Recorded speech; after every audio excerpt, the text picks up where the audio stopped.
आज का जो हमारा टॉपिक है वो है excretion. What is excretion? Excretion क्या होती है?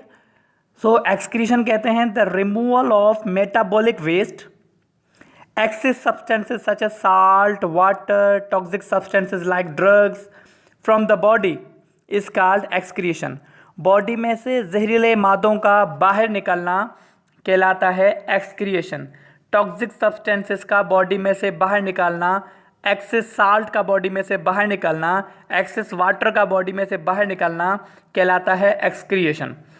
और एक्सक्रीशन जो है ये जानदारों के लिए बहुत ज़रूरी है क्योंकि ये टॉक्सिक सब्सटेंसेस हैं। अगर ये टॉक्सिक सब्सटेंसेस बॉडी में से रिमूव ना हुए तो नतीजे के तौर पर बॉडी के अंदर जमा हो जाएंगे, नतीजे के तौर पर डेथ हो जाएगी। सो ये जो टॉक्सिक सब्सटेंसेस हैं ये ज़्यादातर बनते हैं प्रोटीन और न्यूक्लिक एसिड के मेटाबॉलिज्म के तौर पर।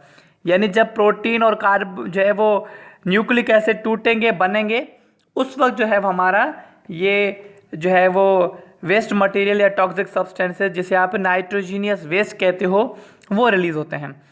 तो एक्सक्रीशन जो है वो तमाम जानदारों के लिए बहुत ज़रूरी है। इसमें हम जो है वो नाइट्रोजीनियस वेस्ट जो है वो बॉडी में से बाहर निकलता है। अच्छा, अब देखें कि ये भी एक होम्योस्टेसिस का पहलू है। अब एक्सक्रीशन प्लांट्स के अंदर कैसे होती है, या प्लांट्स के अंदर जो टॉपिक है वो है एक्सक्रीशन इन प्लांट्स। अब मुख्तलिफ रीज़न ऐसे हैं कि प्लांट्स के अंदर एक्सक्रीशन इतना बड़ा प्रॉब्लम नहीं है, ठीक है, क्योंकि प्लांट्स के अंदर जो है पहला रीज़न तो ये है कि भी प्लांट्स के अंदर कैटाबॉलिक प्रोसेस जो होते हैं, यानी चीज़ों के टूटने वाले प्रोसेस जो है वो बहुत ही कम होते हैं एनिमल्स के मुकाबले में, ठीक है, क्योंकि एनिमल्स के अंदर कैटाबॉलिक यानी चीज़ों का टूटना बहुत ज़्यादा होता है, इसलिए टॉक्सिक सब्सटेंसेस ज़्यादा रिलीज होते हैं। लेकिन प्लांट्स के अंदर जो है वो कैटाबॉलिक प्रोसेस बहुत ही कम रिलीज होते हैं। इसके अलावा प्लांट्स के अंदर जो है वो वेस्ट मटेरियल बहुत ही कम या स्लो मतलब जो है वो स्टोर होता है। दूसरी बात ये कि जो वेस्ट प्रोडक्ट कैटाबॉलिज्म के ज़रिए से प्रोड्यूस होगा प्लांट्स के अंदर वो एनाबॉलिज्म में इस्तेमाल हो जाएगा। मतलब एक चीज़ जो कैटाबॉलिज्म रिएक्शन हुआ जिसमें कोई चीज़ टूटी, उसमें कोई टॉक्सिक सब्सटेंस रिलीज हुआ तो वो टॉक्सिक सब्सटेंस फिर किसी चीज़ को बनाने के लिए यानी एनाबॉलिज्म प्रोसेस में इस्तेमाल हो जाएगा, ठीक है। ग्रीन प्लांट्स के पास जो है वो नाइट्रोजीनियस वेस्ट नहीं होते क्योंकि प्लांट्स के अंदर जो है ज़्यादातर जो मेटाबॉलिज्म होती है वो ज़्यादातर होती है कार्बोहाइड्रेट की, ठीक है, कार्बोहाइड्रेट की मेटाबॉलिज्म होती है। और जब कार्बोहाइड्रेट टूटता है और बनता है उस वक्त कार्बन डाइऑक्साइड और वाटर रिलीज होते हैं या इस्तेमाल होते हैं। तो वो कार्बन डाइऑक्साइड और वाटर इतने जहरीले नहीं हैं जितना कि दूसरे टॉक्सिक सब्सटेंसेस होते हैं, ठीक है। इनके अंदर प्रोटीन वगैरह की मेटाबॉलिज्म नहीं होती, बहुत ही कम होती है, ठीक है। कार्बोहाइड्रेट की मेटाबॉलिज्म इसके अंदर ज़्यादा होती है, इसलिए टॉक्सिक सब्सटेंसेस कार्बन डाइऑक्साइड और वाटर रिलीज होते हैं। तो ये कोई ख़ास टॉक्सिक सब्सटेंसेस नहीं है। इसके अलावा प्लांट्स के पास कोई एक्सक्रीटरी ऑर्गन भी नहीं है कि ख़ास ऑर्गन हो जिसके वेस्ट मटेरियल बॉडी से बाहर खारिज हो। जैसा कि हमारी किडनीज़ हैं, फिशेस के पास गिल्स हैं, तो हर किसी का एक्सक्रीटरी ऑर्गन है, लेकिन इनके पास कोई ख़ास एक्सक्रीटरी ऑर्गन नहीं है जिसके ज़रिए से वेस्ट मटेरियल बॉडी से बाहर रिलीज हो। यानी ओवरऑल कहने का मकसद ये है कि प्लांट्स के अंदर एक्सक्रीशन इतना बड़ा प्रॉब्लम नहीं है जितना कि एनिमल्स के अंदर। हाँ, कुछ चीज़ें अगर प्लांट्स के अंदर ज़्यादा मिकदार में जमा हो जाती हैं, एक्सेस अमाउंट में जमा हो जाती हैं, तो वो बाहर निकलती हैं, जैसा कि पानी है, कार्बन डाइऑक्साइड है, ऑक्सीजन है, कुछ आयंस हैं, वो लाजमी तौर पे बाहर निकलते हैं। सबसे पहले हम बात करते हैं पानी की कि पानी जो है वो प्लांट्स की बॉडी में से एक्सेस हो जाए, ज़्यादा हो जाए तो वो प्लांट जो है वो कैसे उसको खारिज करते हैं, ठीक है।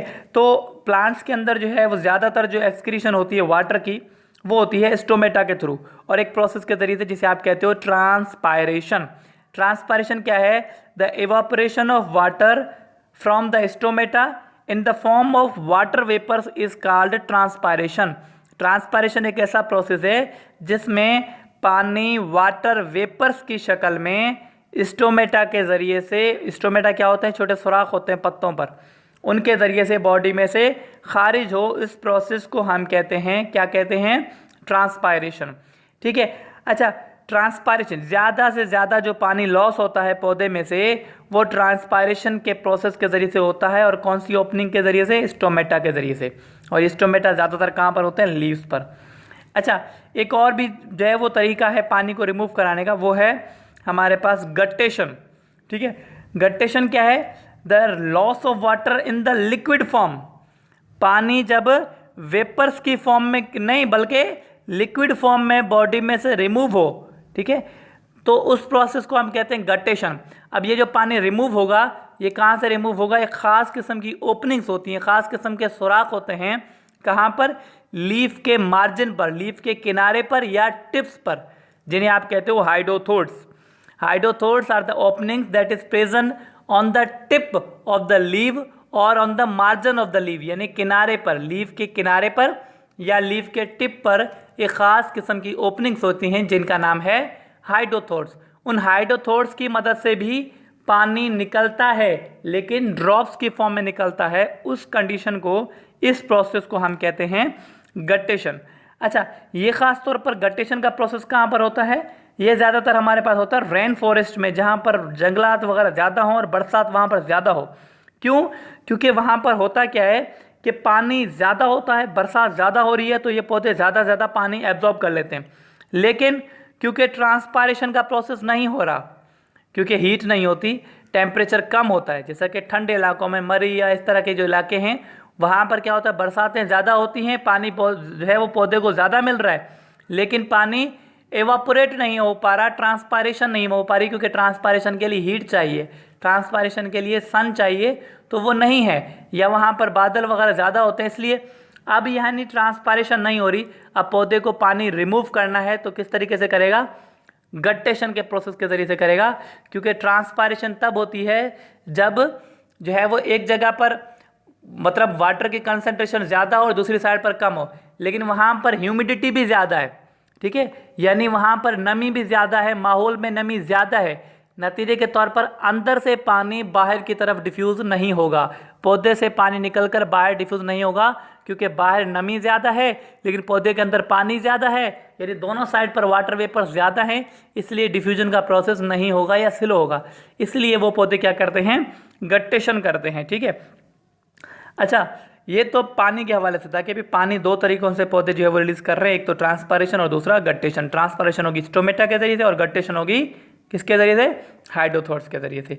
अच्छा, प्लांट्स जो है वो कुछ और चीज़ें भी रिलीज करते हैं, जैसा कि ऑक्सीजन रिलीज करते हैं, ठीक है। देखिए फोटोसिंथेसिस में क्या होता है, फोटोसिंथेसिस में पौधे कार्बन डाइऑक्साइड और वाटर की मदद से ग्लूकोज बनाते हैं और ऑक्सीजन रिलीज करते हैं। अब ऑक्सीजन उनका बाय प्रोडक्ट है, तो लाजमी तौर पर वो क्या करते हैं, पौधे दिन के टाइम पे ऑक्सीजन को रिलीज करते हैं, लेकिन रात के टाइम पे पौधे क्या करते हैं, कार्बन डाइऑक्साइड जो है वो रिलीज करते हैं और ऑक्सीजन जो है वो एब्जॉर्ब करते हैं। यानी हमारी तरह हम भी ऑक्सीजन लेते हैं, कार्बन डाइऑक्साइड निकालते हैं, तो पौधे भी रात के टाइम पे यही काम कर रहे होते हैं, यानी ऑक्सीजन ले रहे होते हैं और कार्बन डाइऑक्साइड निकाल रहे होते हैं। क्यों?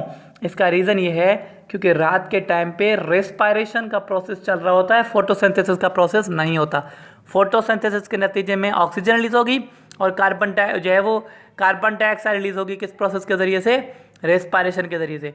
रेस्पायरेशन हर वक्त होती है, दिन के टाइम पे भी और रात के टाइम पे, लेकिन फोटोसिंथेसिस सिर्फ और सिर्फ दिन के टाइम पे होती है, इसलिए ऑक्सीजन दिन के टाइम पे रिलीज हो रही है और कार्बन डाइऑक्साइड जो है वो भी कार्बन डाइऑक्साइड जो है वो पौधे क्या कर रहे हैं, रात के टाइम पे रिलीज कर रहे हैं, क्योंकि रात के टाइम पे फोटोसिंथेसिस नहीं हो रही लेकिन रेस्पायरेशन हो रही है, ठीक है।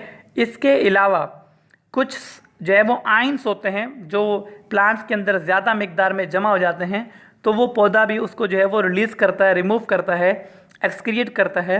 तो पहले वो आयंस जो है वो कंबाइन हो जाते हैं कुछ ऑर्गेनिक कंपाउंड्स के साथ, ऑर्गेनिक कंपाउंड्स के साथ जमा हो जाते हैं। फिर वो ऑर्गेनिक कंपाउंड्स जो है वो डेड सेल्स में जमा हो जाते हैं, जैसा कि हार्टवुड और बार्क।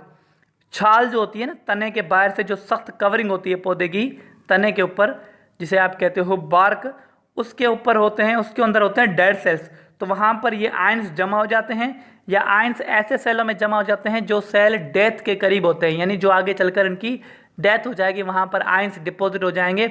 ये भी इनका वेस्ट मटेरियल है जो पौधे ज़ाया करते हैं। तो आज हमने देखा कि व्हाट इज़ एक्सक्रीशन, एक्सक्रीशन क्या होती है, एक्सक्रीशन प्लांट्स के अंदर किस चीज़ की हो रही है, वाटर की हो रही है, कौन से प्रोसेस के जरिए से, ट्रांसपायरेशन और गटेशन। एक्सक्रीशन प्लांट्स के अंदर कार्बन डाइऑक्साइड और ऑक्सीजन की भी हो रही है, ये गैसेज हैं। और एक्सक्रीशन जो है वो आयंस की भी हो रही है जो ऑर्गेनिक कंपाउंड्स के साथ डेड सेलों में जमा हो जाते हैं, फिर वो बहुत बाद में जो है वो बॉडी से रिमूव हो जाते हैं, हार्टवुड या बार्क के अंदर जमा हो जाते हैं। तो ये था आज का जो है वो आज का topic, excretion in plants. Next time इंशाल्लाह वो डिस्कस करेंगे हम एक्सक्रीशन एंड एनिमल्स।